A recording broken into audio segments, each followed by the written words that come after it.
Okay. No, the question is, the first item on the agenda was to review, to act and accept the December 20 minutes. But since Barbara isn't here, we will hold off on that and proceed to the next item, which is the review and act on financial reports. Maybe we should start with that and come back to the minutes at the end of the meeting once Barbara joins us. That's Okay. all. Reordering Okay. things. So Okay. if you want to get started with Christine, you want to get started with the financial reports, please go ahead. Sure. So if everybody looks at the budget summary attachment, that has the current totals for each account. The formula grant, we still have $48,706.71. The DOT grant account, we have $16,528.98. The gift fund, we have $43,894.62. Revolving account, $20,985.43. General fund, $14,718.65. Does anybody have any questions on the budget breakdown by account sheets for either any account? Louise has a question. I have questions on some of the individual accounts. Do you want to go to those now? Yeah. On the operating expenses, what's the repair service that Mason does? We had an issue with the Keurig machine in the dining room. And this is a little bit before my time, so I might be paraphrasing a little bit here.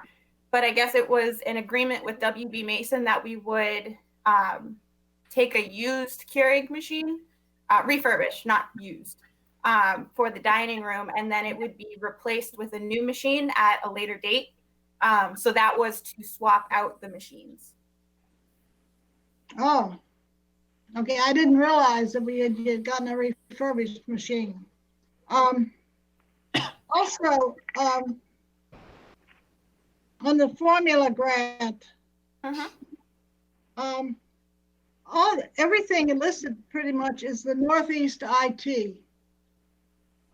We pay them monthly. We pay them annual fee. We pay them a projected fixed fee. Why, if we pay a monthly fee, why do we pay all these other fees? I guess that's my question. So these leftover fees are from when they installed the computer. It seems that there was some accounting errors on their part where they didn't invoice us for everything when they should have. So these are just some leftover things that like housekeeping items that they've sent us. So normally we pay $295 for them to maintain the service on the computers. But because of COVID, we're not using the computers. So they have dropped our monthly fee from $295 to $40, which is just to keep them on and to keep our contract. But we're paying significantly less than we would normally. That's good. That was one of my questions. Why it went to 40, which is a good thing. Yeah, we're happy that they did that for us. Good. I also on the gift fund. I see Mason. We had gifts for senior supplies. Was that for the bags? Yes. So we bought additional supplies like toilet paper. We bought several cases of toilet paper, snacks, toiletry items like shampoo and lotion, toothbrushes, and toothpaste. Just some things to make sure that everybody was able to get at least like a staple item. Maybe not necessarily some of the gift items that we got. We got several blankets and very generous donations, but we wanted to make sure that everybody got some kind of toiletry item in each bag. Yeah, it just comes over $2,000. So I was kind of wondering what it was, but that's good too. One more, the nutrition program contribution to elder services. Yes. So what in the past, and again, this is before my time, so I'm kind of just putting things together here. It looks like we paid elder services about $80 a month to help cover the cost of the nutrition program. So the Meals on Wheels food and the food that was served in the dining room. This year, we did not have any kind of monthly agreement with them or anything like that. So what they did was they sent out letters, and I'm assuming they did this from every other senior center and COA that they work with, was they sent a letter of the cost breakdown of what it took to run their programs to assist our Shrewsbury seniors. So based off of their letter, I don't have it next to me at the moment, but they calculated that the suggested contribution for the services they provided this fiscal year is $2,040. What is that for? How do they calculate that? As many persons as eat there, or what? I don't understand how it's calculated, or do they tell you? Holly can answer that. Zoya had a question, but I think Holly had an answer to Louise's question. So maybe Yes. Holly could go first, okay? Yes, please. So the ESWA did send us kind of a breakdown of everything that they've done for Shrewsbury seniors, and that included up until Elizabeth came, or even in coordination,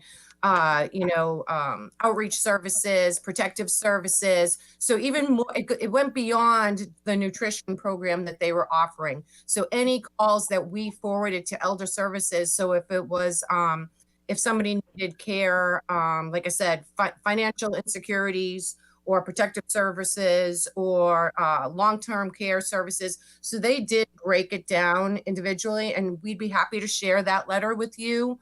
Probably at the center, so it might have to wait until next week for us to share it with you. But it is a fantastic breakdown of everything that ESWA has done for the Shrewsbury seniors. And it shows the monetary values of everything like that too. So it is well deserved. And again, it's a contribution for their services coordinating with us. Yeah, my question was, Holly, how they arrive at the figure that they charge for each. Is there any kind of negotiation or anything that goes with that, or do they just set their own rate? So, and again, so they break it down on the services that they performed for Shrewsbury seniors. And what it is it's an assessed contribution amount. So if we didn't agree with that, we could give a different amount, a different contribution. But with the COVID, with COVID hitting and people really looking for more assistance, they went above what they did for fiscal year 2019. So again, we'd be happy to share that with you. It will have to wait till next week until Christine and I are in the office, but we can show you the breakdown and the things that they did do for the Shrewsbury seniors, again, went above and beyond what they've done in recent years. I think that would be interesting to see. Thank you. Zoya has been waiting very patiently. Christine, on this gift account, it says John Meadows locking food cabinet, $984. What is that? So we got a very large cabinet to store food for the food pantry. We wanted something that would lock so we could keep the food secure, as well as keep unwanted visitors like mice and stuff out of the food. Because where there's food, the mice will find it. So this allows us to make sure that everything is safe and secure. So did we agree on this, or how did this come about, this amount? I'm sorry, you broke up a little bit. Oh, Holly can answer. So Yep, so this was a purchase that that I used the money from the gift account so we could enlarge will and, as Christine mentioned, keep safe of the food pantry. For this purchase, I did not look to the board for approval. I did speak with Kristen Lass about what I can do as a director, as my position as director, versus going to the board for approval, and this was not needed to be approved. Second question, since we get a lot of benefit from the elder services, a lot of the small towns contribute a certain amount every year to the elder services. Is that something we should think about, is a donation to the elder services on behalf of the senior center at Shrewsbury? Go ahead, Holly. So that's what we were just discussing with Louise about the contribution of $2,000 and change. That is a contribution that we give to ESWA for the things that they provide for us annually. So that would be as a gift from us. So that it not Wouldn't necessarily call it a gift, yeah, but it's a contribution to their program in response to the services they provide for Shrewsbury seniors. Then should we think of a gift to them? I think that the $2,000 that they request or whatever monetary value that they request from us annually would fall under that. Again, so we work very closely with the ESWA every single day. So I think that contribution that they requested that we've already started putting in for the payroll of it falls under what Zoya is asking. Holly, let me ask you a quick question. Not directly related to the financial report, but since you brought up the subject of a cabinet for storage of the food, are we also subscribing or paying for a pest control? So that falls under public facilities, and they have been in the building. They have, since us putting the cabinet in, have come in and sanitized that complete area before that cabinet went in. Okay. One other related question. As far as pests go, do we have procedures in place as to what to do if we discover pest droppings, rat droppings in food, or somewhere the food is spoiled? Do we have any guidance on what to do with that? So I believe that would fall under the same category and policies and procedures as what our kitchen falls under, because they abut each other. I can ask public facilities what they have in place, but I would imagine that's when the kitchen was installed into the senior center that all of those things were considered. So I can ask them to see, I mean, obviously the center is before my time, so I can ask them to see what it is that they do, you know, to assist in those situations, as I would imagine it falls under the same categories as they do for the schools. Thank you. Any other questions? Louise? I just had one question. This printout that we got for the guidelines for the gift fund, it says it's 2018. Am I correct? Where did this come from?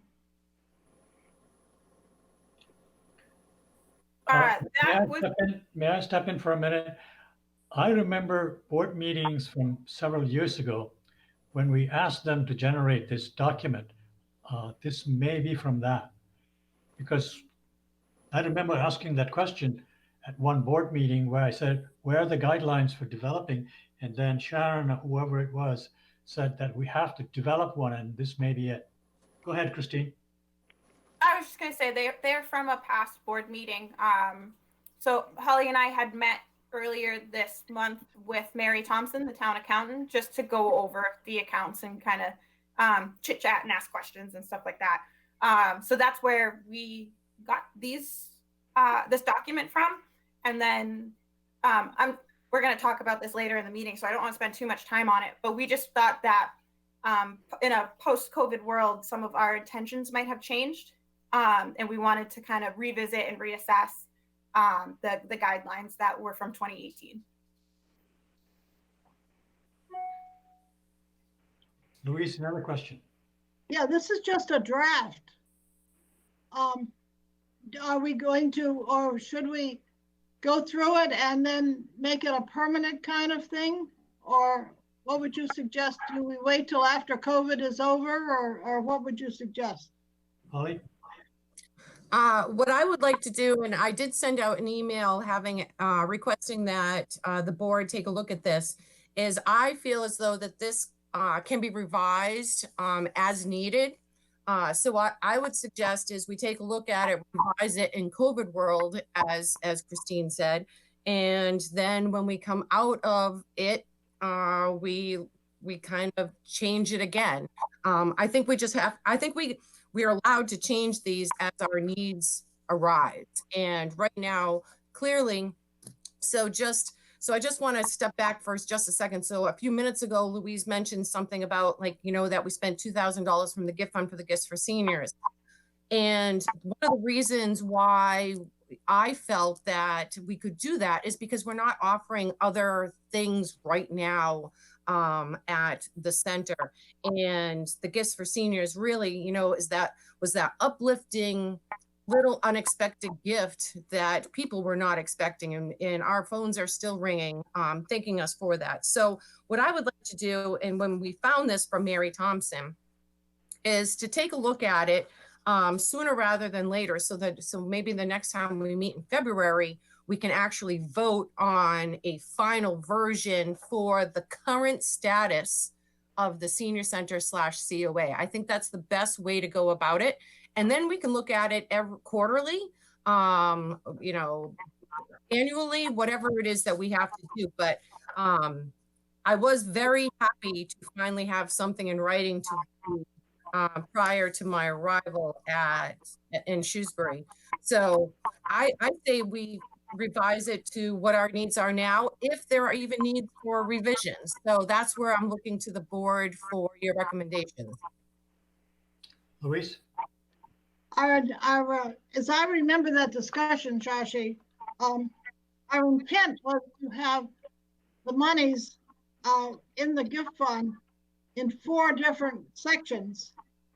So, you know, if you wanted to get the gifts, say, from, you know, for the seniors, which is fine, then you'd probably go to the general, because it wasn't designated and it wasn't a small home repair, that kind of thing. If we had, and that was our original intent, was when the monies came in and put in the gift fund, they would be put in one of these 4 areas.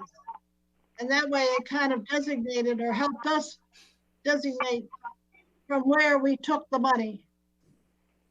Holly? So I do want to just kind of remind people, so now I've been here a year, and in the very beginning, our discussions about the gift fund were, when things were being deposited in the gift fund, there was no description. I remember that was one of Louise's, you know, really big pet peeves, which I understand because we've since changed that. So unfortunately, the money that we have tried to figure out where some of it was donated from prior to my arrival in Shrewsbury, we're not exactly sure where to go. But since January 2020, we've kind of been fixing that. So I think that the money that is in there, we need to figure out and just utilize to the best of our ability. And I think, you know, with the recommendation and referrals from the board and the staff that we have going on now, I think that is going to happen. I just don't see how we can fix something that was done years ago that we don't. I got to interrupt this discussion here. We do not want to get into a review of the document at this meeting. I think it might need a separate review. I think the gift fund is a very sensitive subject because some people earmark the saying in memoriam. There's some gifts made in memoriam of somebody who's passed away, and they might have their opinion as to how this money should be spent. So we need to talk about this some more as to how we're going to allocate the money, how much to each one of those functions, and so on. I think perhaps after we look at the document that Holly passed out to everyone, we can have a formal review of the document. So you had a question? I think it was about the same. I wanted to see how they differentiate between help feed a senior donation and the gift for senior donation. How are you breaking it up? So the Help Feed a Senior, it has its own. So Christine has spent countless hours creating a spreadsheet that since the time of her arrival in the town of Shrewsbury, for each group that we have taken on outside of everything that happened prior to us. So we know exactly to the dollar how much money Help Feed a Senior has come in. Whereas Gifts for Seniors, we've utilized the money that was sitting in the gift account that wouldn't normally have been appropriated for anything in particular. So you can see that in the paper for the gift account, that the areas of the deposits were, categorized in 4 different areas. My suggestion, and what I would suggest for the board to consider, is those 4 different categories where Christine mentioned we have about $43,000 in there. Perhaps we divide that by 4, and 10,000 for in memoriam, 10,000 for small home repair, 10,000 for designated, 10,000 for general, since we don't really know where that other money was coming. But this way we can at least appropriate it to what was suggested on this draft sheet. That's my recommendation, but I follow the board's whatever you would like to do. And if people don't have any questions, like I said before, let's not make this into a review of the document. Everyone isn't here, and I think we need to have a good look at.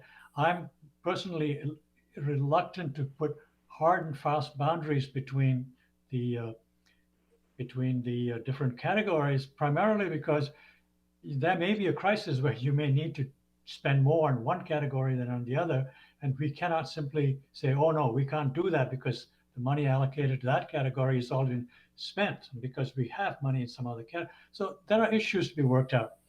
Anybody else have any questions? We are still on the financial report, right? Christine, do we continue? Yeah, if anybody has any last questions about the financial reports, if not, we can move on. Yeah, I think you should. Go ahead. That was Christine? all I had. I'm done with the financial reports if nobody has any other questions. Okay. No, thank you. Thank you.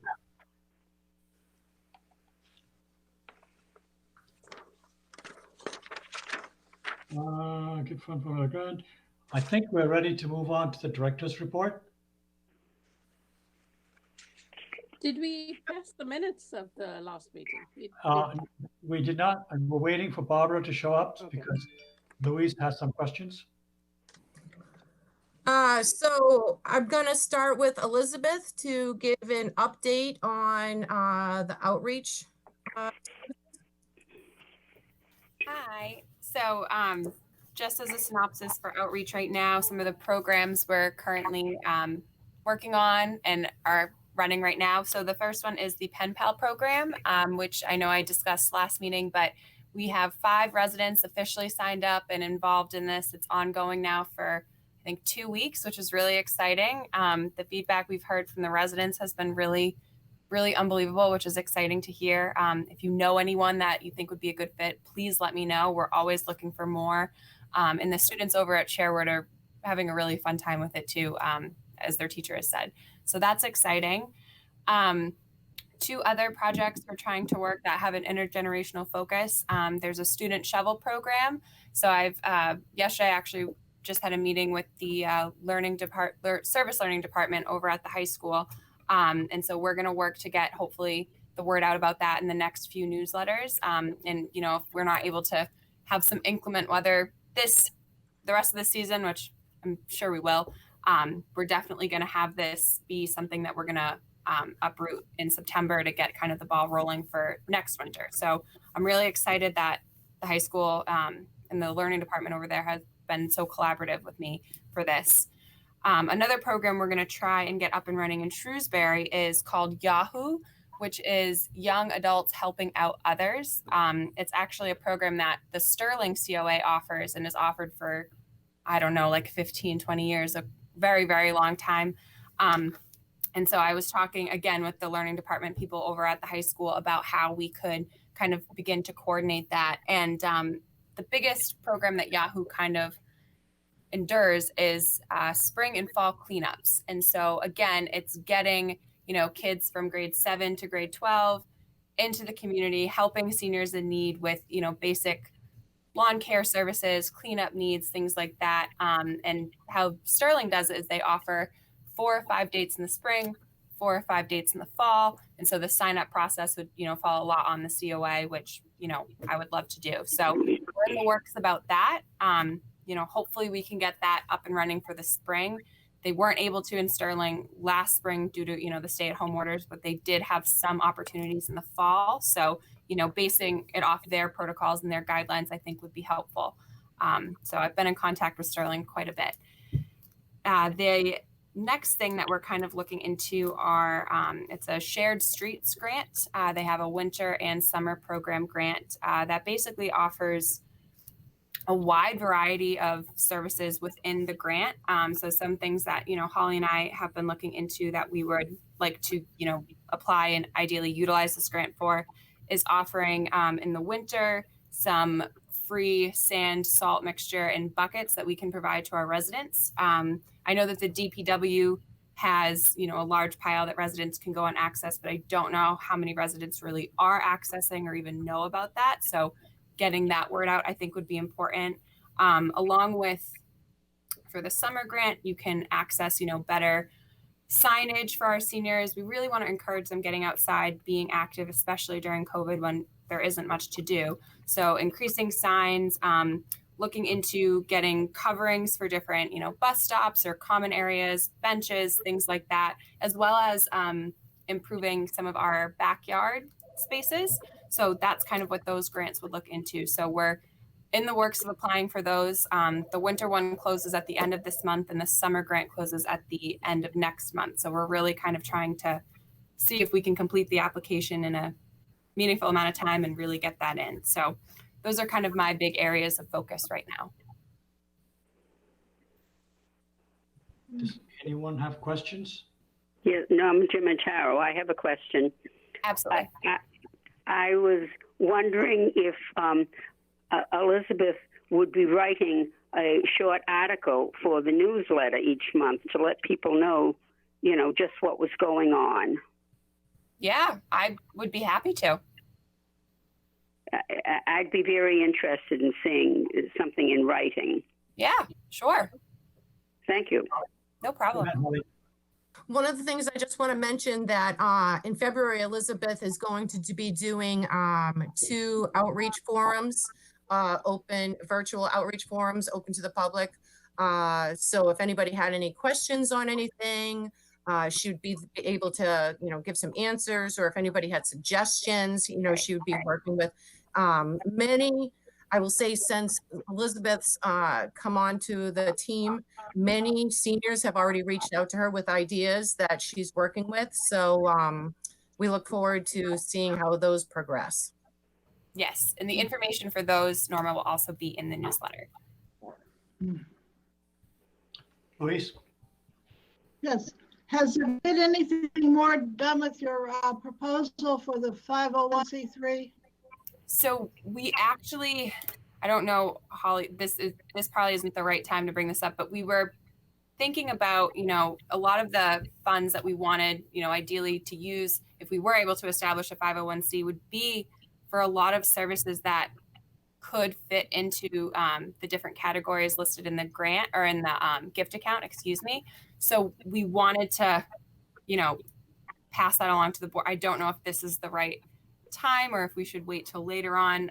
But so we kind of put a halt on that just because we wanted to, I guess, ask those questions to you all before we'd continue with the 501c3. So is there a excuse me, can I follow up? Is there a process to put in place to address this issue? Holly? So again, just to reiterate what Elizabeth is saying, with the findings of the paperwork for the gift fund, where it mentions being able to utilize some of the funds for outreach services such as ACs. I think in the past there was someone we helped with a furnace. I think that's what it said in there. So we wanted to, before we go forward trying to develop a 501c3 for outreach, we wanted to kind of see where the board and where, you know, we collaborate as far as where we're allowed to spend the funds from the gift fund. So we're kind of putting a hold on the 501c3 until we can figure out exactly how we're going to utilize the gift fund. Okay. Anyone else? Any questions? Oh, this is Jenny Leonard. Sorry, I got on late. Had a little problem connecting. And sorry, I can't see everybody, but where I'm located, it's really hard to have a public viewing of everybody. Anyway, I had two questions. And I can get some information if it's of interest. I know when I used to interact when I was out in air, the town had some funding that they used to help seniors when they qualified. If they had small repairs or things that had to be done in their home. And it was something where it was almost like you were taking out a loan against the town. And basically, if you were in the house for a certain amount of time, it's almost like it paid itself off. Otherwise, when the house was sold, you would have to pay it back to the town. So is that something that's ever been done in Shrewsbury? I mean, I've never had to use that, but is that anything that's ever been done? And then the second question I had was, you know, a lot of the changes right now in terms of how this, at least this state is looking at how they're going to be doing vaccinations. Is there anything where, because of our location in Central Mass, is like the city, you know, if, you know, for example, they're talking about setting up something at Gillette Stadium, which would be for everybody. But is anything happening locally? I mean, I have not seen anything come up, and you know, because I work in a different area, I only can get information on what's happening out in our direction. So I haven't seen anything that I've seen come up, either on Facebook or anything about vaccinating, you know, with local and how we would get people to those sites. Elizabeth, did you have a question? I have the first question that she had, I unfortunately don't have an answer to. I don't know. I haven't been here long enough to have that answer. So I apologize for not knowing that. I can find out. In regards to the vaccination, what we've been telling residents and the latest information that we have is really based on, you know, the CDC and the mass.gov websites, which are saying that the time frame in which, you know, our seniors or residents over 65 and residents with, you know, 2 or more comorbidities or medical conditions can expect to get the vaccine in a time frame between February and April. You know, we don't have any specifics on dates, sign-up processes, locations, or anything like that. So as soon as, you know, we have that information, and we will definitely be sharing that with our residents, you know, and the general public. But we, at this moment in time, don't. I'm actually going to call one of the housing authorities today just to see, because I know I had a couple residents call in and say, you know, that the Holden housing authorities are getting their vaccines next week. And so what's going on with Shrewsbury? So I'm going to give them a call today just to see if they have any, you know, newer updates for us. And so hopefully at that point, I'll get a little bit more information. But that's, at this moment in time, that's kind of all we, you know, have at our disposal. Okay. Do you know if any of the local Elizabeth, I have a question before you go any further. I have a question. You made a statement that some other communities are already getting the vaccine. I'm not 100. That's what 2 residents have called and said to me. I have not spoken. The state's guidelines is based upon age and existing medical conditions. Right. So it's very difficult to say, yes, you're qualified and you're not. You have to stand in line. Even if you could think of the Shrewsbury Towers, there are so many Right. people there who are really old and have medical conditions, but they're not all in the same boat. So you can't simply schedule one for the entire SHA. Right. And So everybody that's why that sorry. That's why I'm interested in learning, if they have any different updates from the state than we do. I don't assume that they will, but I also don't want to assume. I'd rather know for a fact. So I will definitely be reaching out to see. Holly, you were going to say something? Nope, Elizabeth said it all. Thank you, good. Elizabeth. Sawyer? They are injecting people in the rest homes and in the advanced care homes, and like Orchard Hill and Southgate. The residents have already got their vaccinations. I think it's now just the looking into where and how they're going to do it for the next phase. Louise? I was privy yesterday. My daughter sent me a link to the state. I sent it to Holly. I don't know if you had a chance to look at it, Holly, or not, that I sent yesterday. But according to this, it says this is phase 2, first bullet. Individuals with 2 conditions and or 75 plus. So they have moved those 75 plus up to the first step of phase 2, which is February and March. So I'm kind of considering that we'll finish all the first responders and all the nursing homes and all this senior living through January, and then the beginning of March. It looks like Governor Baker said yesterday that the CDC had requested or suggested that all those 65 and plus, 65 plus and up be received. And he said that they were not going to change anything yet. So this is the latest thing that came out from the state. And so it gives you a very definite time frame that I don't have that link. It's one of those long MassGov long link things. Maybe Holly, you can send it out to everybody. Holly? Yes, I can definitely share that with everybody. What I just want to let people know is that I just met on Friday with all of the town department heads, as well as Karen Clark from the Worcester Public Health Department. She was informing us about the guidelines and how the vaccinations would be rolling out. And, you can imagine how much work that the Worcester Public Health Department is doing to try to figure out, to get the first responders done and things like that. So what Kevin and Kristen told myself, as well as the other department heads, is as soon as they know the information, additional information, they will let us know so we can let our seniors know.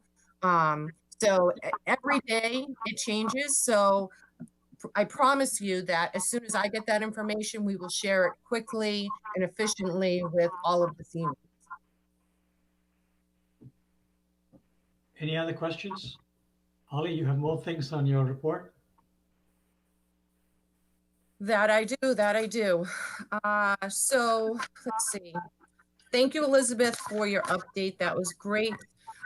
So the employee goals is B on my director's report. So I just want to let everybody know that, so as far as how myself and the rest of the town employees will be, they're doing performance appraisal reviews of each employee. So I've asked all of my staff members to come up with at least 3 goals that they are planning on working on in the next year. And we'll sit down together collaboratively to make sure that the goals that are set are attainable, because I want everybody to be able to succeed.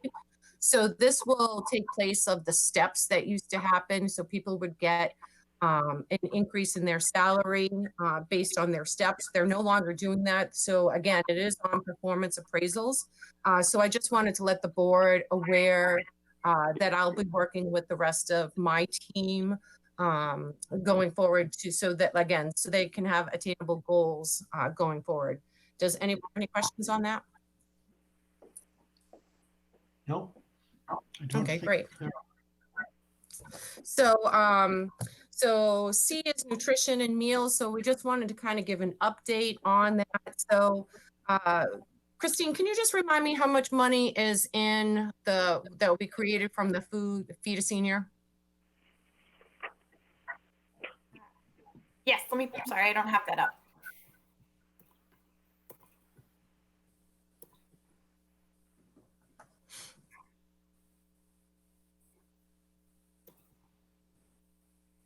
So in the meantime, well, did you find it? Yeah, sorry.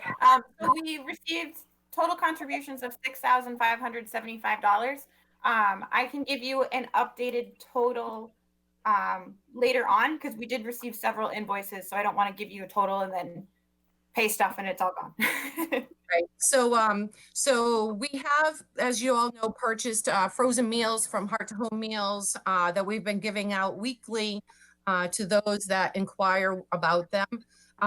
So because we have that much funding, and because of the fact that we are increased for food requests is going up, we have decided to accept or pay for all grab and go meals from January to April 30th to cover those funds. And the way we came up with that time frame was taking what we paid for in September, looking at the dates, assessing how many people we have now, how many people we had in September. What we have seen is the decline. We've seen a small decline in grab and go requests, and we're not sure if that is because perhaps seniors can't actually pay for those meals.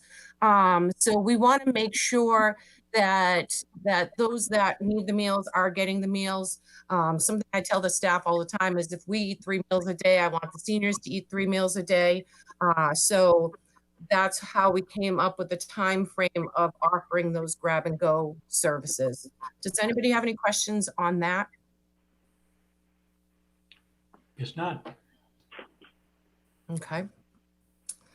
So again, so the food sharing pantry, I had sent the board, I BCC'd the board to let me know your thoughts about sharing that food pantry with the police and fire. And I'm pleased that those that I did hear from said that they thought that that was a fantastic idea. That's a good opportunity for the COA to reach out to the community and offer assistance where needed. Everybody that did respond did agree that there should be some kind of guidelines or policies or procedures written. So when or if the police or fire come into the senior center and they're grabbing food, we know where it's going, and we're able to keep a good count on that. So I would like to request that if there's anybody on the board that would be willing to come up with a few ideas for me to put into the guidelines and procedures, so we can collaborate together on this to get it done quicker, because I feel like the need is immediate. It would be appreciated on my end, because right now I'm working on the budget for FY22. I'm working on the annual report. I'm working, there are many things that I'm working on. So it would be great if I could have some assistance on the food sharing pantry guidelines. I have 2 questions. Sure. Molly? Yep. I'm right with you, Louise. I have 2 questions. One is, this food sharing pantry, the food that you get is donated food, right, by individuals? So yes, so we've had it, all of the food that we've had donated thus far has come from St. Anne's. So it has gone through some kind of inspection process? Yes, so everybody from St. Anne's is Serve Safe certified or food storage certified. And I wanted to let you know that I am also Serve Safe certified, although my certification is expiring very soon. So I've already reapplied or pre-registered to have that done. And I'm hoping to get that done next week. So what do you do with food that's donated directly to you? So you mean outside, other than from the food pantry? Correct. So far, the only food that has come in so far is from the food pantry. Okay. So Beth, our nutrition manager for Meals on Wheels, has gone to the food pantry to retrieve some extra items, and she has brought that in, but so far we have not received anything outside from like a community member. So And if you do receive food from a community member, what are you going to do? So again, once I become Serve Safe certified, they will what they do is they go through and they teach me how to make sure when we accept food, what it looks like, what the dates are, where it's stored, what temperatures and things like that. So again, we are asking for donations similar to that of the gifts for seniors, that we were looking for expiration dates and make sure that the packaging was not open or anything like that. But we have not, again, we haven't accepted anything from the community as of yet. Louise, you had a question? Yes. Are there guidelines now for people who pick up this food? So we don't ask questions for anybody that comes and requests food. We simply make sure that they're Shrewsbury senior, and we put together a care basket, if you will. And with each care basket, we give reading materials from ESWA. They've provided us with 2 brochures, as well as some information for Heart to Homes. And we make sure that everybody that calls for a food request understands that we should not be considered to be their main source of food, that there are other sources that can help them. However, again, just as I stated a few moments ago, so if somebody applies for Meals on Wheels, that is generally 1 meal a day unless they ask for the extra sandwich. My goal is to, again, make sure people have food to eat in the evening and on the weekends also. So again, we don't ask a lot of questions, but I will let you know that Elizabeth is closely monitoring those food requests that come in. So that's where she is able to provide her outreach services also. Yeah. Louise? Just a follow up. No, I was thinking if there were guidelines already, we could use that as a base for the guidelines for the police and fire. But there's no base, so you're starting from scratch then, I guess. Because I think if you put in regulations for the police and fire, there has to be some kind of basic regulations for the whole program. And so I think that needs to be looked at as well, to start in that sense, and then to include, because there may be other people in the future who want to come in. And if you have a basic guideline document, then you can just include or exclude whomever you think is appropriate or not appropriate for the program. So Louise, I completely agree with you, and that's why I wanted to bring it to the board's attention to open it up to the police and fire, because so when we started the food sharing pantry, we ordered those meals from Heart to Home. We were kind of following the same thing that St. Anne's was doing. I've been collaborating and coordinating with Melinda Stans over at St. Anne's, and basically when people show up at her driveway, the only thing that she ever asks is for a picture ID that says that they're a Shrewsbury senior, or a Shrewsbury resident. They don't ask any other, confidential information or anything like that. But now that we are going to let the police and fire, there definitely should be some kind of guidelines on, if they're going to feed one person or a family from 1 to 5, what should they be taking? How much should they be taking? And they should coordinate with Elizabeth if there's a need for that. So again, yes, and I would like to have these guidelines, policies, procedures written up as quickly as possible. So in case of an emergency from the fire and police or somebody in the town, we're able to assist them getting them food. Holly, I have a question. This Sure. request for the police department, is that specifically for emergencies? Yes.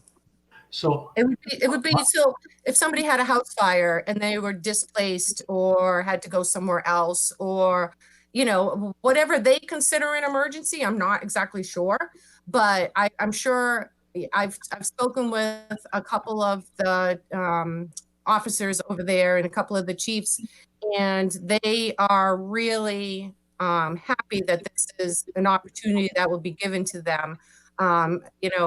Again, I don't know what they consider an emergency, but if I look to them and their expertise if they need food and they have a quick place to go get it for somebody in our community. yes, in my opinion, I think we should leave it to your discretion as to whether you do or not, because we have a precedent for doing something like this in the past when there was a fire and somebody had to be found a home, place to stay for a Saturday night. They didn't have the money to pay for it. And I think Sharon just used our credit card or something and paid for a hotel room. Do you remember that, Louise? I do, yes. Similar situation. I think you should leave it to your discretion. If you think that somebody called you or the police called you and said, we need this, I think you should go ahead and do it. And Shashi, that makes me very happy to hear you say that, because as you know, all of those departments already have keys to our buildings in case of an emergency, and allowing them to come in and let us know what they took. So we're developing a kind of like a spreadsheet on the outside of the freezer and on the food pantry cabinet that says, if you took something, just write down what it was, write down the date, and then the staff has been advised to then let Elizabeth know where that food is going as far as a senior. But so those sheets will still be there. So if the police or fire do come in, they can write down what they took, and they are expected to, what I would say, let me know and then let Elizabeth know. So we're all on the same page.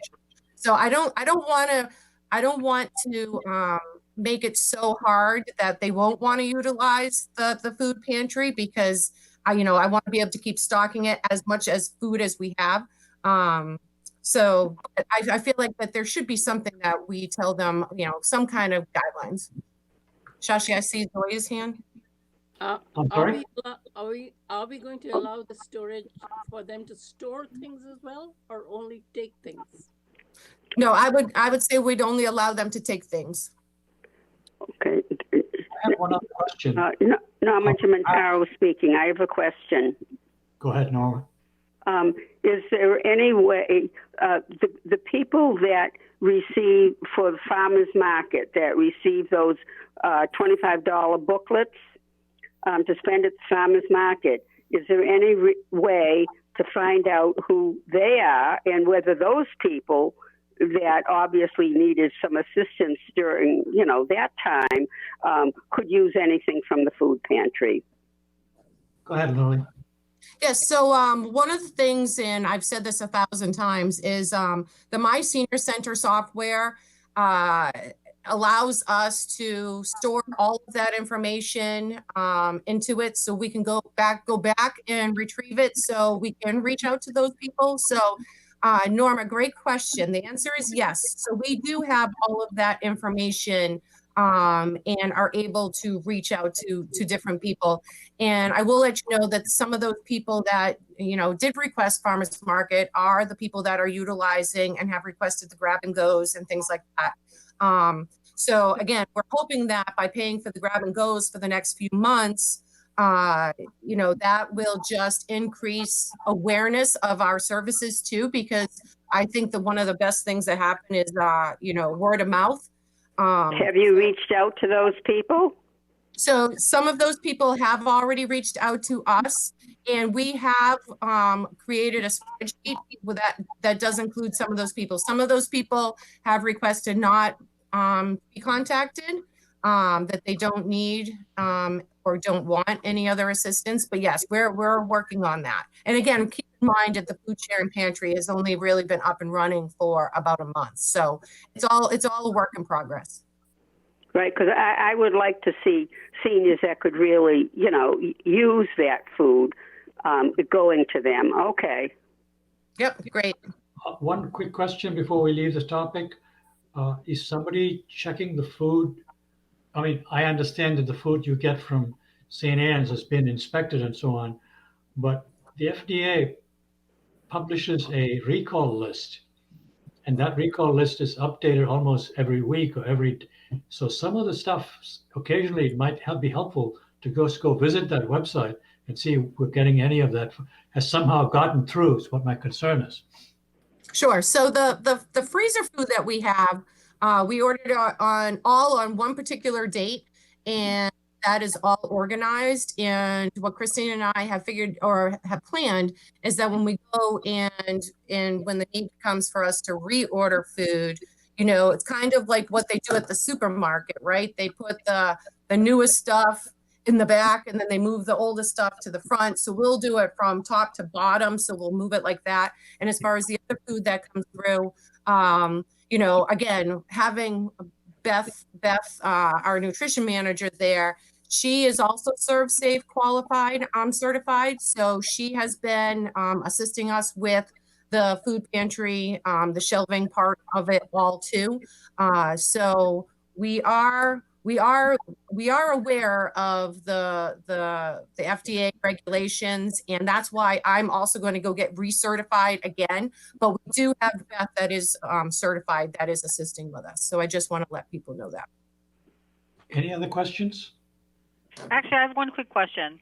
So I realize, this is probably a little bit more sophisticated, but do any of the food pantries use barcoding so that they know, we got 87 cans of corn and 47 went out the door, so now we know we're down to 40 because of the barcoding system that, the way let's say markets do it now, so that they know what they have in inventory. I realize that depending on how much we're getting, you probably can visually see it.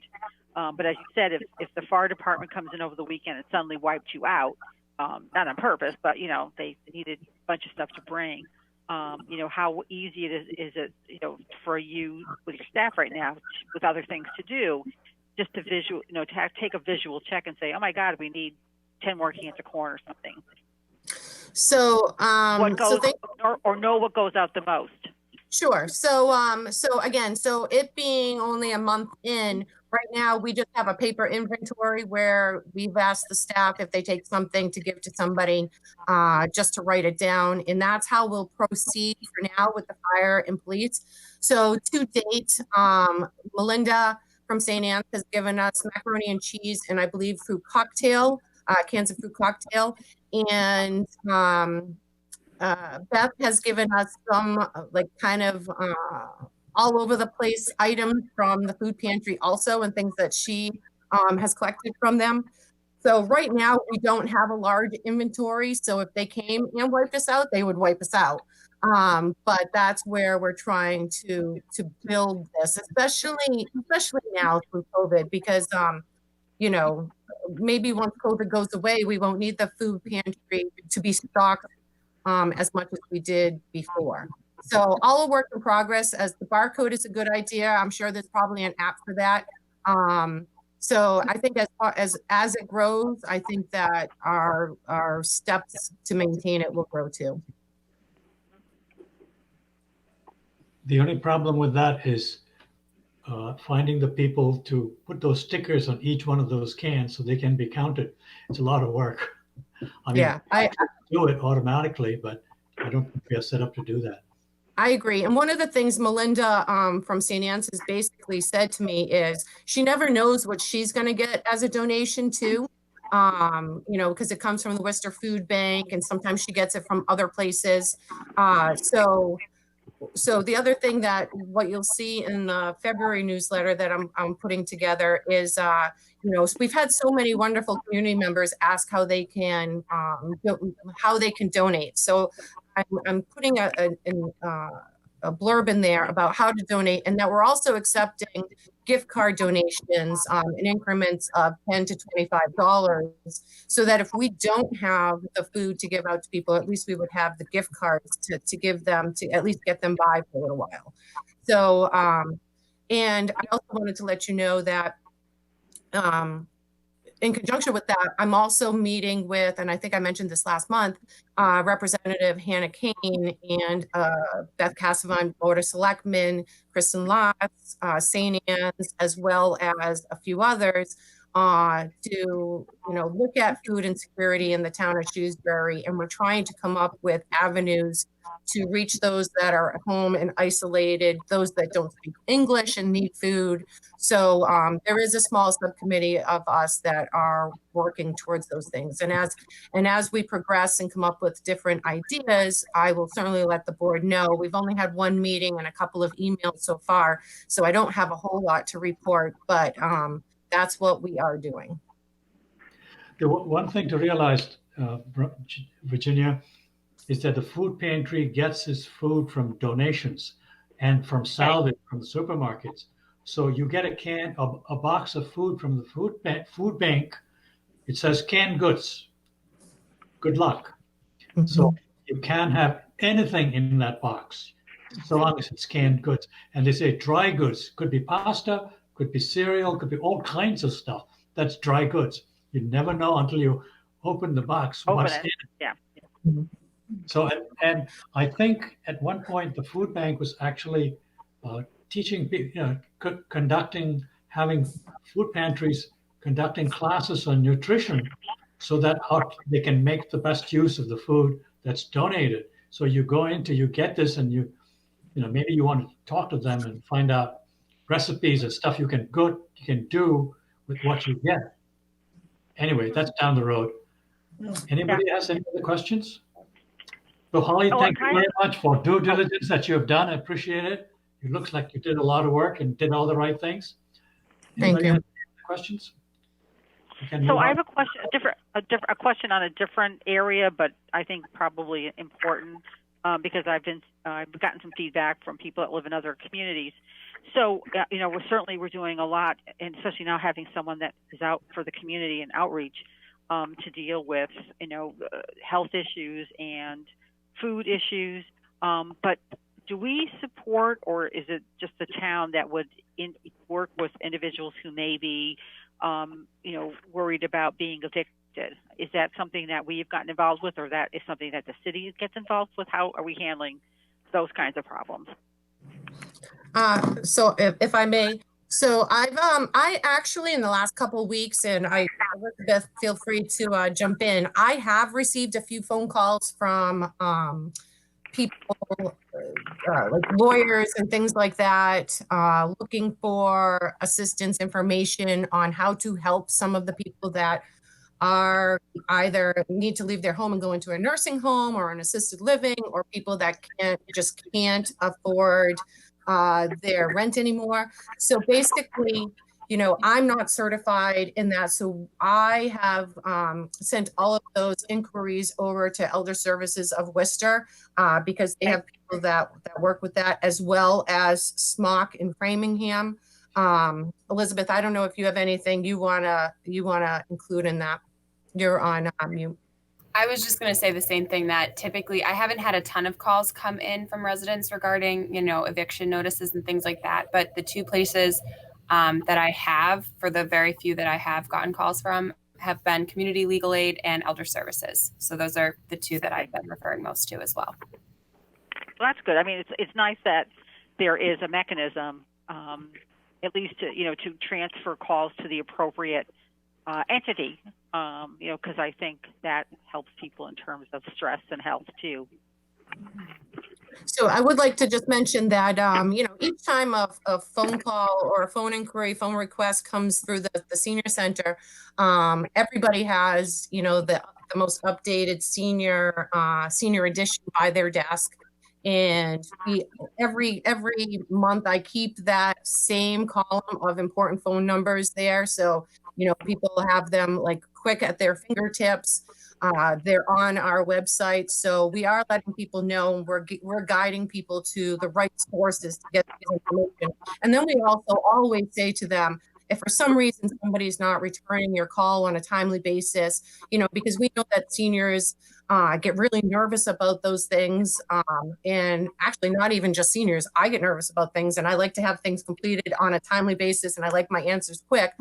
We always tell them if they don't get a response back in 24 hours to call us, and then we'll make the phone calls for them, just so they know that, they can still call us again and they're not bothering us. And that's what we're there for. That's good. That's good, yeah. So, Shashi, if nobody has any other questions, I'd like to keep going. Yes, please. Okay, so we're now on activity programs, i.e. Gifts for Seniors, Commit to Be Fit. So Gifts for Seniors, as you all know, just was fantastic. And the help through Fallon Healthcare and Whittier Rehabilitation Hospital in Westboro, Chief Joseph's donation of his bags, as well as the unbelievable donations from the community. What I love to hear, what really made me happy this year was not only giving the bags out, but like for my senior staff members, Cynthia and Pat and Donna, they really just had so much fun being able to put those things together and give to the community and then get those phone calls from their own friends and peers that said, thank you for thinking of me. So like I said, I'm super glad that we were able to reach out to the community, but I was overwhelmed to see how important it was to the staff to give back. So I feel as though that was a great activity, a great service, great program that we offered this year. And again, under different situations when the senior center is working, we couldn't possibly be able to do something to that again because it literally took over the entire senior center. But we can do it on a smaller scale. I've already started thinking of ideas to replace it, hoping that we're in a better place next holiday season. I'm going to leave the rest of the programming up to for Christine to kind of give a little bit of what's going on. As you know, Christine Slash is our volunteer coordinator, and without volunteers, she has stepped tremendously with the programs that we're offering. So she's the better one to kind of give that update. Christine, go ahead. Hi. So I did include all of our current flyers in the email in Norma, your packet. So first we'll talk about the Commit to Be Fit Walking Club. So we have had quite a few people sign up and request pedometers, calendars, and water bottles. I've also handed them out to some of our kitchen staff volunteers trying to get everybody inspired to participate. So it's been really great.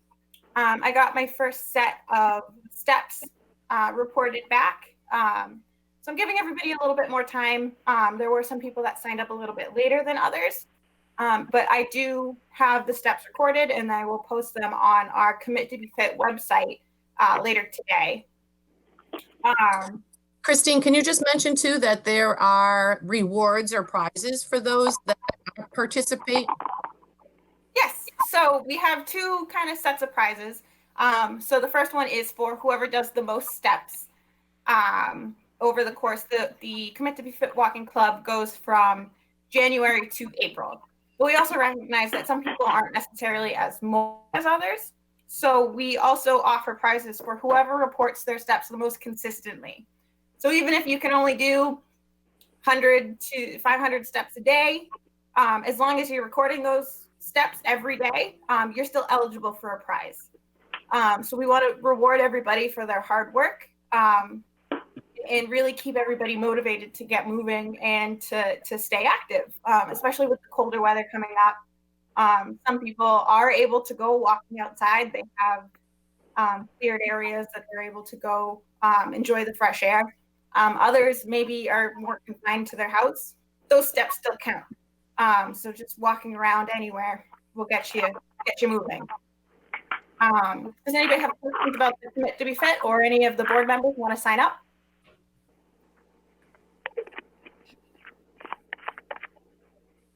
You saw the total silence from the board members?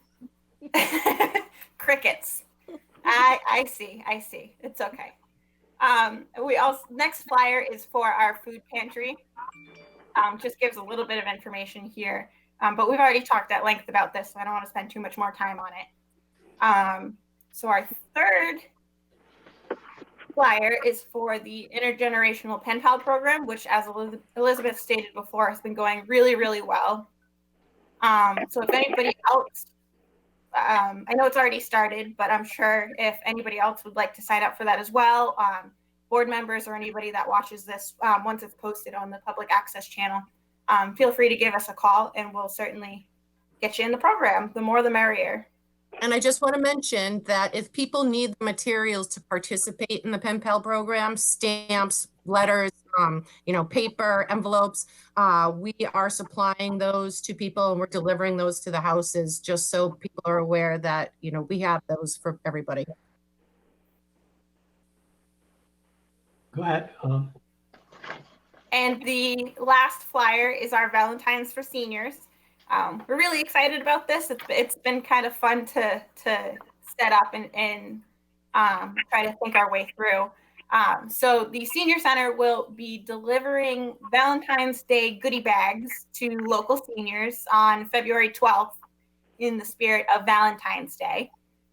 We will send out one of our drivers in a decked out Valentine's Day bus to go deliver Valentines around town.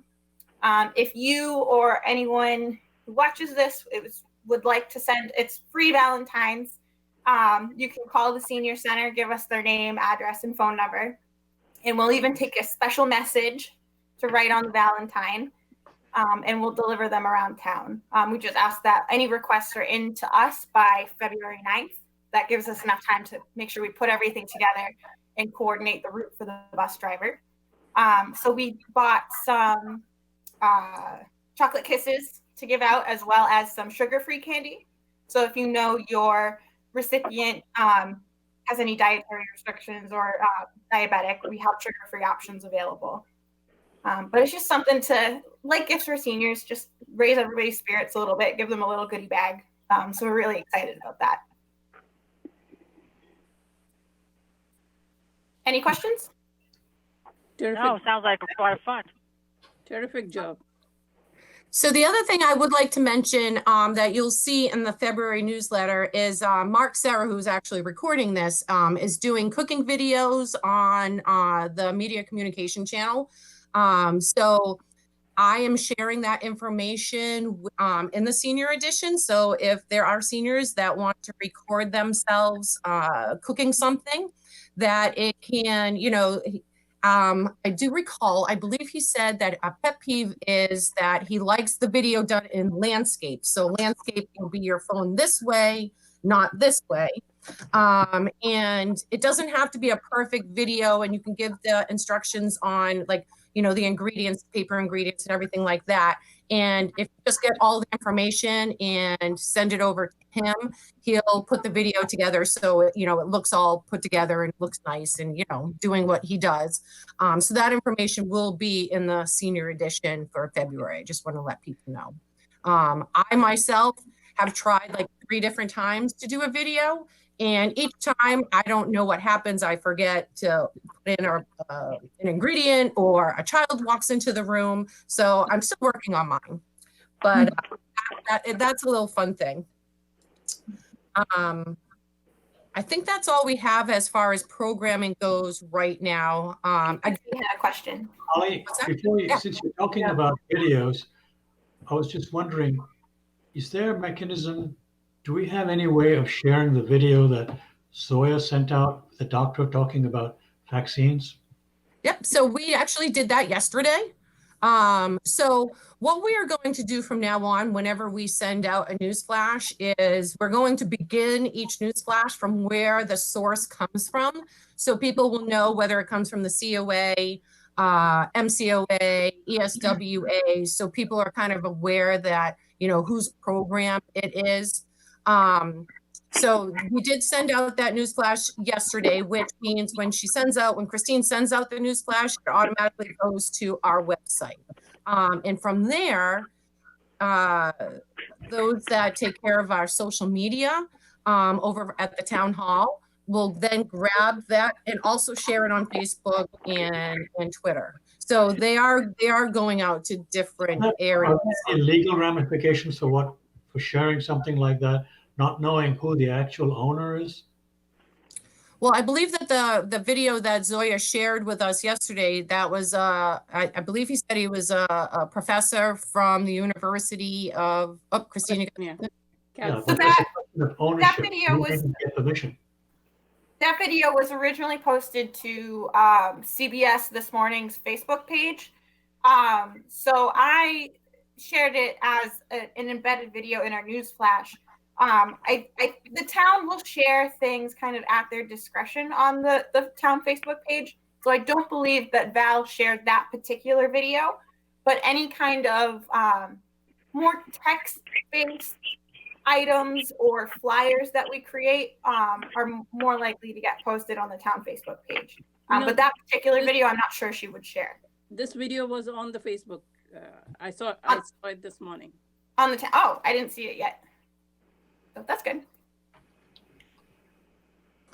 Right. The only other thing, Shashi, the board, that I want to mention is when we did the video of the senior center, we got a lot of comments and people just calling in saying how helpful that they thought it was, because it was interesting for them to see what kind of conditions we were working on.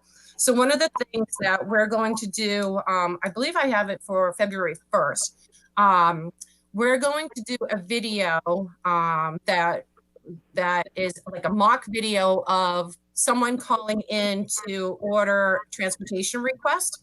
So we're going to have either Donna or Pat call in to the senior center, and Cynthia will then answer the phone. And we're gonna do a video just very similar to how we're set up right here. So we'll be able to see everyone, and we're gonna record that.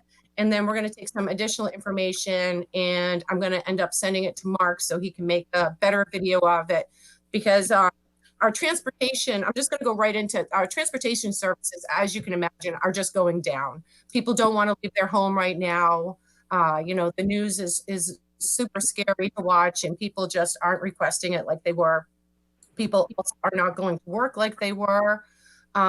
So we're just trying to come up with different ideas to let people know that, we understand that people don't want to leave their homes, but we have our transportation ridership as safe as it can be, with still social distancing and masks required, and the plastic barriers between the drivers, and we're only allowing one person at a time. We're not collecting fares at the moment.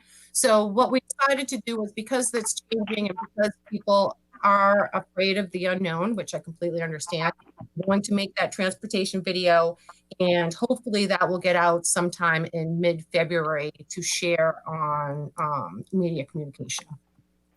I got a question though. Rather than do it ourselves, I know that the Folk School in Worcester, as well as Assabet, they train people on making little videos like that.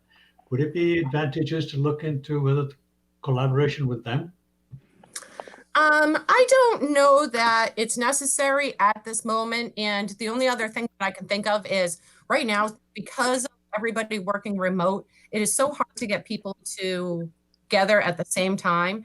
And Cynthia, I have full confidence in Cynthia that, she's been doing this now for 24 years. She is very aware of all of the requirements from WRTA and things like that, as well as Donna and Pat being an ex-police officer. And then, just the expertise of Mark putting the video together.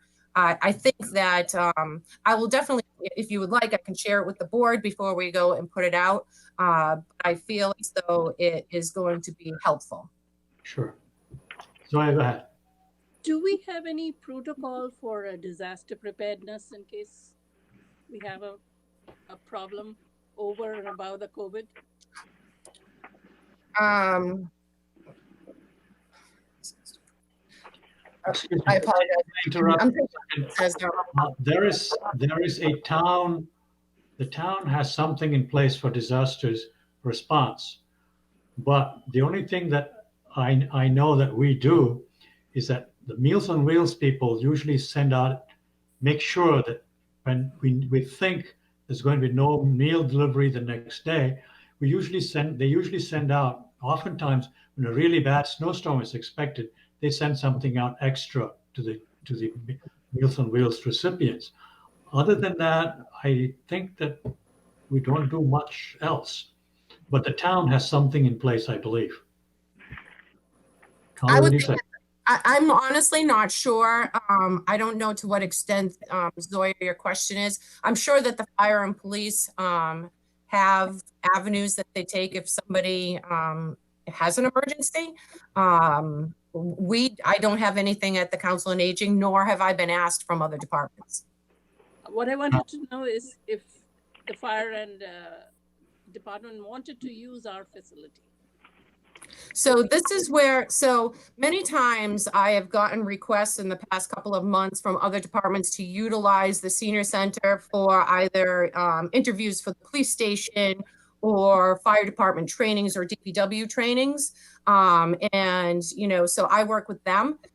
I would say that anything outside of that particular question, Zoya, I would look to Kristen and Kevin for, you know, advice on how to move forward with that, because I feel as though that is something that is not in my job description, nor am I qualified to answer. Like, I can kind of answer that. I don't think we can, because we are right now not set up to be either a heating center or a cooling center. We don't have a generator in case of power outage. We don't have, you know, something to generate heat in case the power goes out. We don't have all those kitchen facilities. We have, you know that. We're at meal site. We're not even officially a kitchen. So if you want to prepare food for somebody who's going to be stuck here for a couple of days, we can't feed them. So right now, I don't think the senior center is set up to respond to the crisis like that. But the town may have something else in place. I don't have anything. I don't have anything in addition either. No.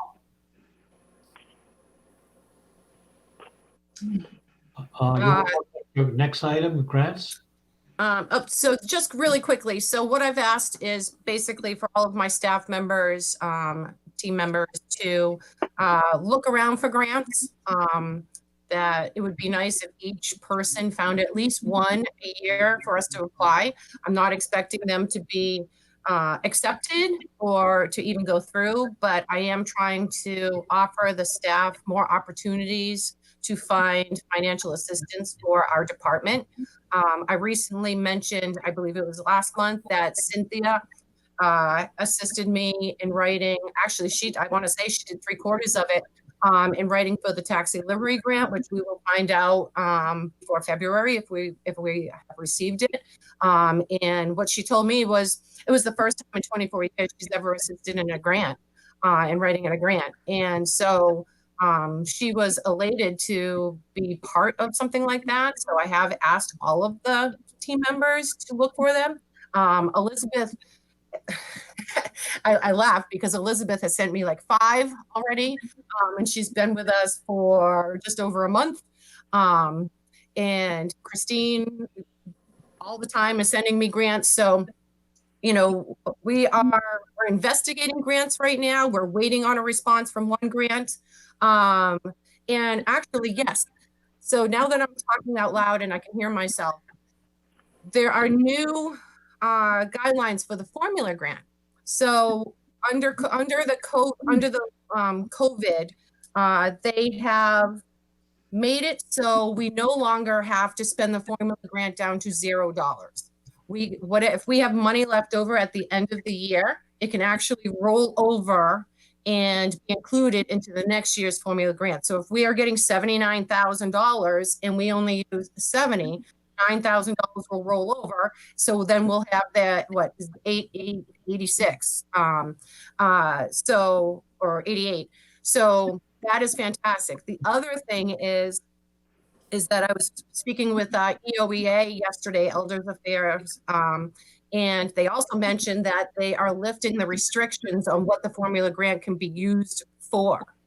So one of the things, so again, everybody knows that we were using the formula grant in the past, so we would designate $2,000 to do a volunteer recognition luncheon. Clearly, that's not happening this year. So I am just recently across my email came an opportunity for supervisory leadership program training, which I have asked Christine, Elizabeth, and Cynthia if they are interested, and all three have said that they are interested. So I'm working with Christina Anderson over in HR to make that happen. So we're using the formula grant funds for that. So we just want to make sure there's only 26 slots for that. So we have to make sure that the rest of the departments have an opportunity to send people if they want to. So we're kind of, now I'm just waiting to hear back from Christina on whether all three people can go. And I know that that's news to both Elizabeth and Christine. I literally just found out like moments before we jumped on this call. What I really like about that opportunity for them is that's not an opportunity that we would normally be able to pay for.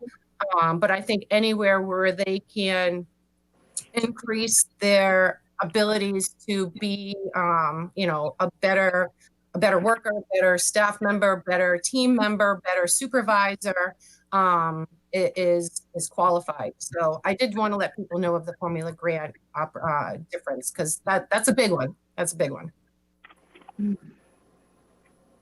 Luis? Did we get the taxi livery? Taxi livery grant? So we have not heard back yet. I did inquire on of that, and we will find out by February 1st. Oh, good. I hope we get it. That sounds like a good one. Yes. Thank you.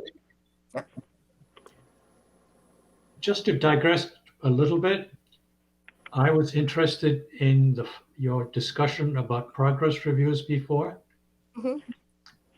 Company I used to work for many years ago, the progress reviews were always in two parts. Your goals to help the company do whatever it's doing, whatever project you're on. And the second part would be your personal goals and career advancement. And every year your boss would come down to your office. Okay, did you say what you were going to do as far as the company goes? Did you do what you're going to do as far as your personal growth goes? And it seems to me that one of the things that these courses that they're going to take got to somehow be tied in with your progress, with your personal goals. They got to be related.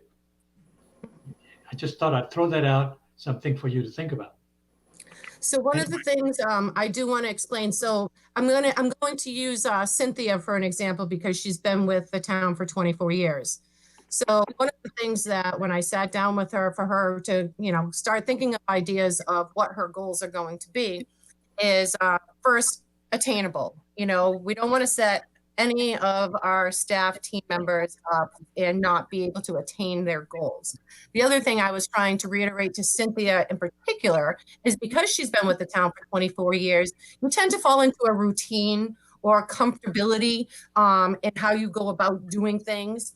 So I wanted to remind her that although it gets comfortable and she's got a routine, there's always room for improvement or to change that a little bit. So I exactly what you just said, Shashi, is that, I was letting her know that, just because she's been here for 24 years doesn't mean that there's not growth, that she can't grow and make the transportation part grow a little bit more. So my staff is aware, they are aware about, making sure that it's a self goal and that it's a department goal. And then we go from there, because mine is a department goal. So, all right. Exactly what you just said. Yes. Okay. And I also wanted to let everybody know that I am in the process, beyond doing the annual report and the budgets and everything like that. I've been asked to do a vision statement of how we see the COA. And I did take the vision statement from the strategic plan, because it's a perfect vision statement. There's no reason for me to reinvent the wheel. But the other thing that I've been asked by town management is to come up with a staffing plan for the next 5 years. So, you know, where do I see, if I use the vision plan, where do I see the COA department / senior center in 5 years? So I am working on, you know, coming up with a staffing plan of what I see that would better make our goals attainable in the end. So, you know, and that does, you know, that is including, you know, possibly making another position within the COA / senior center, or revising one of the positions that's already there into something else. And like, I'll just give you a, for instance, I would love some assistance now that Christine has been able to help me with all the programs and things like that. I can't imagine me in the senior center having to do all of this on top of the regular jobs that, or duties that fall under my job description, and to get them done on a timely manner. As many as I like to get done, as you all can already see, I've got ideas all the time, but I can't do them all the time because I have to have other priorities. So, so just things that I'm looking forward to kind of hopefully implementing in the next 5 years. Sounds good. Louise? I was going to mention later that I would like to have the strategic plan put on the February agenda. I think what you're talking about are the goals and the things fit right in with our strategic plan. And if we can get it out in the open and look at it again, we're already 2 years behind. So I think we're going to have to look at it again and revise some of the things. We have not done anything with it. So I think, and when your staff is working on their goals, I think some of the action plans that should go with in the strategic plan could work with their goals as well. So I would say that I do feel as though I have been working on the strategic plan since I've started. They may be in jumbled pieces, but, you know, I believe that some of it was improving, you know, my relationship or COA relationship with outside sources, such as, you know, SYFS and Shrewsbury Housing Authority and, you know, the library and things like that, which has happened. And it's going to be easier now that I have such a strong outreach coordinator to assist in that. And the other things are that, you know, even though I've had to put them on the back burner, but, you know, the use of the senior center, doing the policies, which Louise, you've helped, you know, fix my grammar and things like that. So those things have changed a little bit as far as I think what priorities we had initially for the strategic plan. You know, since March, I do feel as though I've been working on pieces of it, and we'll continue to work on it. But I agree. So what I will do for the February agenda meeting is I'll put the strategic plan on it as an item, and I will also, Christine will include a copy of the strategic plan for everybody so we can go through. And what I would ask that, just to save time for the February meeting, is, you know, if there are areas in the strategic plan that you want to highlight and talk about, to just come with comments and things like that, so we can get them, so we can really get them done in a, like I said, in a timely manner. that would be great. Yeah. Last question. Are you going to talk to the board at all about the budget? Yes. So right now we're still in the process of kind of manipulating the budget, if you will. Just trying to figure out where because we're trying to do, because of COVID and because we're not open like we were, some of where our expenses would have normally been, we're trying to figure out and look ahead to where we think our expenses will be instead. So Christine and I have been working on that for literally 2 months now. And I'm meeting with Kristen Loss this afternoon to go over what we have already submitted and, you know, answer any questions that she has, because the way they are being submitted this year is completely different than they are years in past. So when Christine and I alter a line item, it actually shows us from the years previous, if our alteration is up or down from what it was, and then we have to give an explanation as to why that's happening. So it's a little bit more in depth.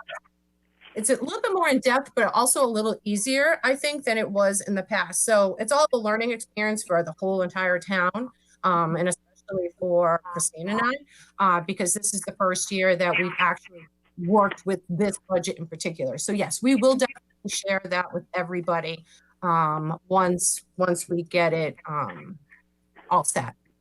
Okay. Norma, did you have a question? Norma? No, apparently not. No. I thought she did. Louise? I just had a follow-up on this. I know in the past, we have always had a meeting with the finance committee, Mhm. either in February or March. And by that time, we had gone through the agenda many, many times. So I don't know what our role is this year, and have things changed that much that we will not be doing that, or is there another area that we can do? No, we will still be meeting. I don't know who will be included in the invitation to meet. I don't know if it will just be restricted to, say, myself and Christine, or if the board will be invited on that. That is still something that I think that they're preparing, but it will happen. I believe it's in the end of March. But I'm still waiting on some more direction from that. All right, would you let us know, please, when that comes through? Yes, thank you. All right, the next item should be transportation. We already discussed the transportation. I gave an update on that. As far as that fell along the same lines, Shashi, when I started talking about us doing the transportation video to try to increase usage. I do have a question about transportation. As far as route match goes, are we anywhere close to moving up from 70% automation? So I'm happy to report that, Cynthia has attended some additional trainings, and the number that she's giving me now is 85 to 90%. For us at the staff at the senior center, we look at COVID as a blessing and a curse. A blessing is that it's giving us time to kind of fix the things that were broken, by allowing us a time to better educate ourselves on the things that weren't going so well. So one of those being Cynthia having time to learn more about route match and navigate through the different trainings and things like that. So yes, she is progressing on that matter. Okay. Hmm. I think yeah, go ahead, Louise. Just to get back, Barbara never got to the meeting, so we didn't do the minutes. So we can table minutes up to 90 days. Pardon? We can table the minutes up till 90 days, and I have taken notes throughout the meeting, and forgive me if they might be a little jostled when I send them to you. I will watch the meeting again to kind of fill in the gaps. So I will submit those for February. But I'm talking about the December minutes that we didn't. I wanted to, and I don't know whether Barbara can look at this and do it, but on the second page in the outreach coordinator position, the last sentence doesn't include any of the discussion we had on the 501c3. It doesn't, it just mentions the Friends of the Senior Center and the Friends of Outreach, which is not even something. So that whole area needs to be, and that discussion needs to be included, because that was a very important discussion we had last month on the 501c3. So I think that sentence should be removed or rewritten and included several, I think I need several sentences to include the discussion that we had during that period of time. But that's why I wanted to make sure that we had something. And also, just as an aside, in the beginning, she went right to the financial without approving the minutes of the November meeting. So, but the important part is that discussion we had with Elizabeth and the 501c3. So that needs to be redone. So I did just take your comments down, and I will try to connect with Barbara and let her know about that. If I'm not able, which I don't see why I wouldn't be, we can just table Louise's comments for February because we'll still be within That's fine. parameters. That's fine. Yeah, that's Getting fine. them. Good. Thank you. So if there are no more, I do not have anything else to discuss. If anybody else does not have any other issues to discuss, so will someone propose the meeting be adjourned?